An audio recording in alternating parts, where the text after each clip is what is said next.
Om Swastiastu. Assalamualaikum warahmatullahi wabarakatuh. Salam sejahtera, salam kebajikan, namo buddhaya. Perkenalkan kami dari kelompok 2 dengan anggota kelompok yaitu Madyoga Andika Putra, Kesya Belinda, dan Andi Ardiansyah. Pada kesempatan kali ini, kami akan memaparkan materi mengenai penerapan graf pada jejaring sosial Instagram.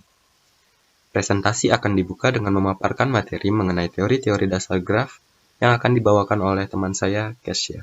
Baik, terima kasih Made atas kesempatannya. Jadi, sebelum masuk ke pembahasan mengenai penerapan graf pada jejaring sosial Instagram, ada baiknya apabila kita membahas sekilas mengenai teori dasar graf terlebih dahulu. Yang pertama, definisi graf. Secara matematis, graf G didefinisikan sebagai pasangan himpunan V dan E dengan notasi G dalam kurung V, E, di mana V merupakan himpunan tak kosong dari simpul-simpulnya, sedangkan E merupakan himpunan sisi yang menghubungkan antara dua simpul. Dalam suatu graf sendiri memiliki ketentuan bahwa V tidak boleh kosong, sedangkan E boleh kosong. Artinya, pada suatu graf bisa saja tidak mempunyai sisi satupun, tetapi pasti mempunyai setidaknya satu simpul. Kemudian, terminologi dasar. Yang pertama ada bertetangga atau adjacent. Dua buah simpul pada graf tak berarah G dikatakan bertetangga apabila keduanya terhubung langsung dengan sebuah sisi.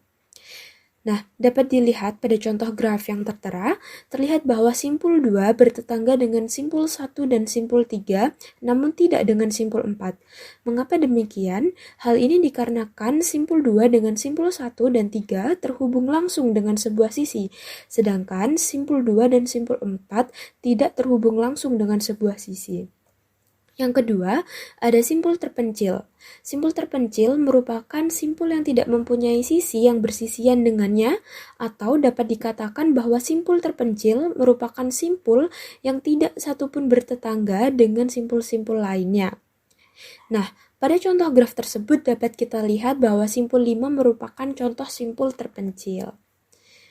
Kemudian yang ketiga ada derajat. Derajat suatu simpul pada graf tak berarah adalah jumlah sisi yang bersisian dengan simpul tersebut. Sedangkan pada graf berarah, derajat suatu simpul dapat didapatkan dari hasil jumlah dari banyaknya busur yang masuk ke dalam simpul tersebut dan banyaknya busur yang keluar dari simpul tersebut. Nah, pada contoh graf tak berarah yang tertera di video tersebut, dapat kita lihat pada simpul-simpulnya, ia memiliki derajat yang berbeda-beda.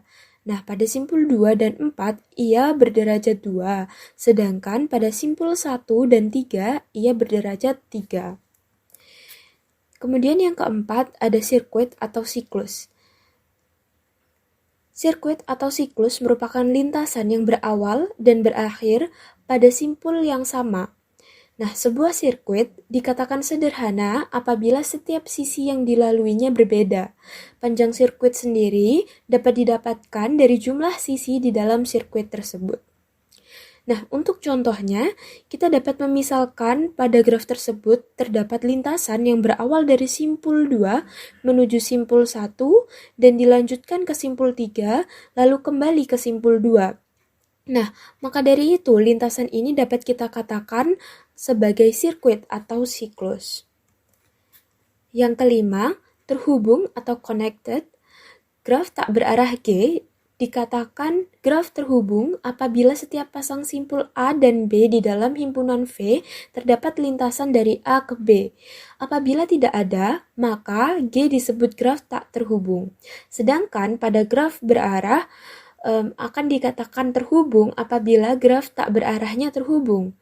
Nah, graf berarah G disebut terhubung kuat apabila untuk setiap pasang simpul sembarang VI dan VJ terhubung kuat.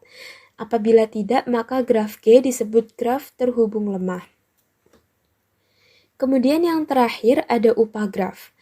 Misalkan, terdapat graf G dengan himpunan V dan E yang merupakan sebuah graf. Maka, G1 dengan himpunan V1 dan E1 bisa dikatakan sebuah upagraf atau subgraf dari G apabila V1 merupakan subhimpunan dari V dan E1 merupakan subhimpunan dari E. Nah, dapat dilihat pada gambar graf pertama di sini merupakan graf G. Lalu di graf kedua ini merupakan upagraf dari graf G dan pada graf yang ketiga merupakan komplement upagraf dari graf G. Baik, terima kasih. Sekian dari saya. Selanjutnya akan dilanjutkan oleh Made. Baiklah, selanjutnya saya akan menjelaskan mengenai social network analysis atau analisis jejaring sosial, dimulai dari definisi dan sejarah singkat dari SNA itu sendiri. Social network analysis atau SNA pertama kali dikembangkan pada tahun 1950 di Inggris. Ciri-cirinya adalah, yang pertama, SNA merupakan pendekatan relasional.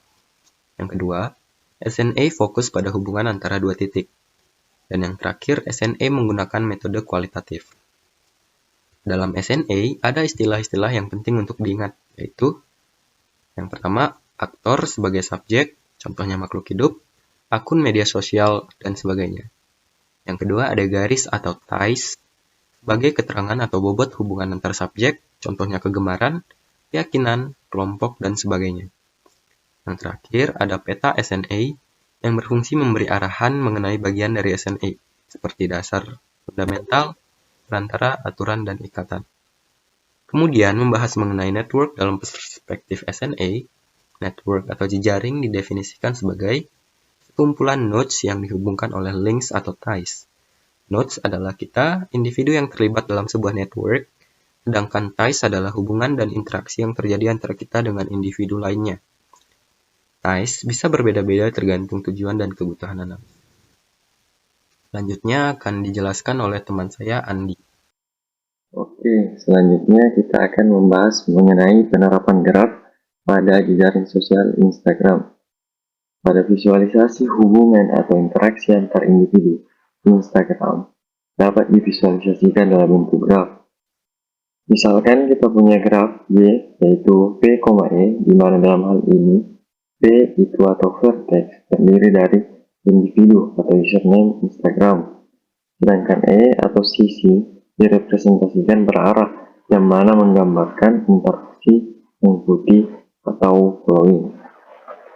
Contohnya, misalkan kita punya gambar graf penggunaan Instagram seperti gambar pada gambar berikut ini,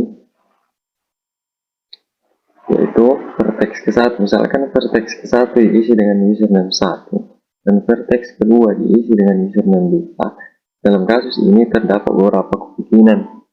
Mengingat representasinya berupa graf berarah, maka username 1, username 2 tidak sama dengan username 2, username 1. Bisa saja username 1 mengikuti username 2, artinya busur dari username ke-1 ke username 2. Atau sebaliknya, namun bisa juga keduanya, yaitu saling mengikuti. Perhatikan bahwa tidak mungkin terjadi gelang atau loop karena tidak mungkin satu individu mengikuti dirinya sendiri. Selain itu juga tidak mungkin terbentuk graf berarah ganda karena satu username 1 hanya bisa mengikuti username 2 sebanyak 1 kali. Kita bisa lihat gambar grafnya di sini, yang mana ini gambar graf 2 ini mengikuti graf 1 dan seterusnya. Selanjutnya kita akan melakukan analisis dari graf gambar 1 ini, yaitu graf penggunaan Instagram. Yang pertama itu mengenai derajat.